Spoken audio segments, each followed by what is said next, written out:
Topping the news this half an hour, the roadmap for workplace equality. A new survey by global consulting firm Accenture outlines what it really takes to level the corporate playing field. The results being revealed this morning, first on Fox Business, identify the top factors companies need to create a culture where women and men have equal opportunities for advancement and pay. Joining us right now in a first on Fox Business interview is Accenture North America CEO Julie Sweet. Julie, good to see you. Thanks so much for joining us.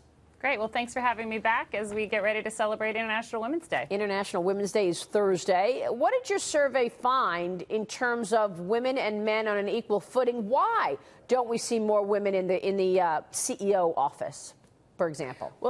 Well, you know, what we really looked at, rather than sort of trying to understand because there's been a lot of research on where women are today, we looked at how do you actually get a culture of equality so you can have more women in the C-suite. And we found that there were 14 factors that really create the culture of equality that allow women to advance, as well as men.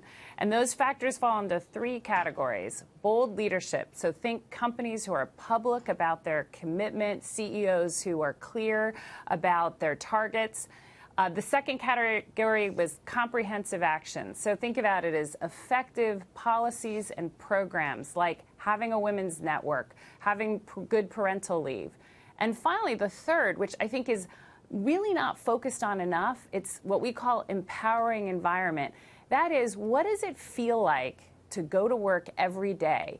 Do they require you to dress in a certain way? Is flexible time a common practice or viewed as the mommy track? Companies that had these characteristics together, all three, had women 5 times more likely to advance to senior manager and director positions, and also men 2 times more likely to advance. So as we called the report, when she rises, we all rise. It's really good for all. Yeah, and there's also a part in there that looks at men, and giving men paid parental leave impacts the advancement of women. Absolutely. You know, this is probably one of the most surprising findings we had. Our research showed that if you just have maternity leave, it actually had a negative effect on women's career.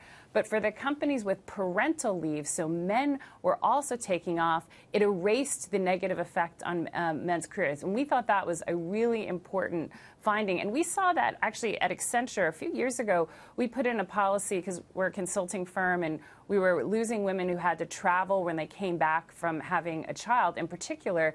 But when we put in the policy, we said, first of all, it's going to be for everyone, and it's mandatory, meaning you don't have to opt in, because what women said was when you have policies that are like disproportionately like, oh, you're taking the mommy option, it affects their standing. And we found that to be a really important way that we implemented it, and we've had great results. Yeah, that's interesting. And you mentioned a minute ago not having a dress code as part of one of the issues in terms of the roadmap to equality. Why is that so important?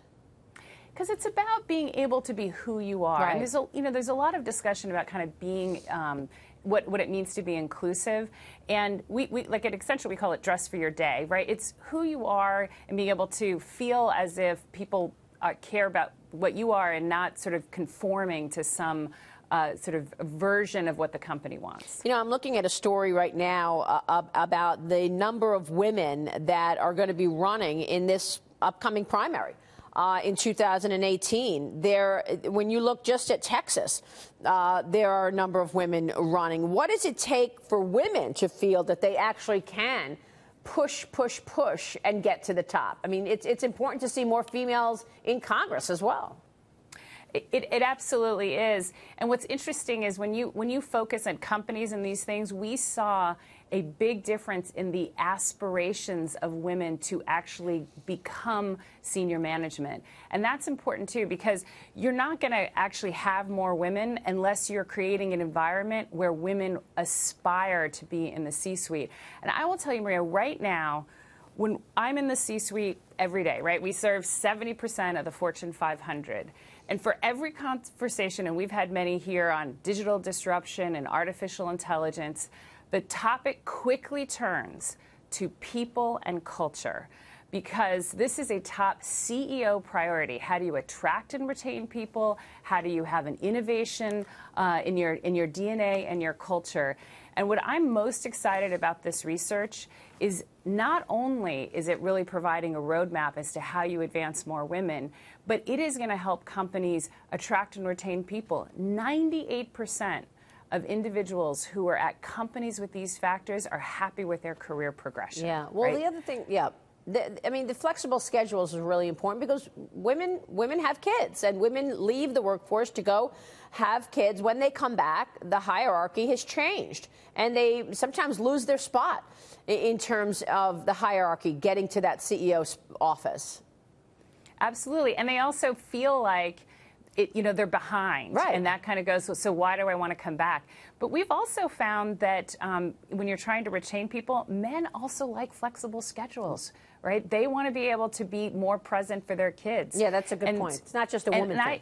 Exactly. Yeah. And that's why it's so important, and that's what our research showed, that flexible is common practice, right? It doesn't make a woman feel like, oh, she's on a flexible time schedule, so therefore she must not be committed to getting to the next level. And, we saw that there's a company here, Genentech, which has over 50% of their people are working on flexible time schedules, and they have over 50% of their workforce. It's a leading biotech company. Are women. Right? That's a great company. Absolutely. We've spoken with the management there a number of times. Well, let me switch gears. It's a great survey, and thank you for that, because I know we all care about it, and our audience wants to hear about some of the changes that are needed in terms of culture. Let me switch gears and ask you about the trade story and the tariffs that we've been talking about all morning. What's your take on the economy right now? You just said you're consulting for 70% of the Fortune 400. What's your take on the way the backdrop looks right now in terms of the economy based on those customers and this new conversation about tariffs on imports? I think what we're seeing still, right, is that there's still a lot of optimism. First of all, the economy is doing better, and it's global, and many of our clients are global, right? So you've got a good portfolio in terms of, whether you're looking at Europe, the U.S., the growth markets, you're seeing the economy is improving, and that's important. In the U.S. specifically, there remains a lot of both optimism and real belief that the recent tax reform is going to be positive. Now, the new conversation, which, as you said, is a new conversation, right? It's old in the sense of, we at the Business Roundtable have consistently been saying that trade is really important, and having fair trade and getting that right is critical.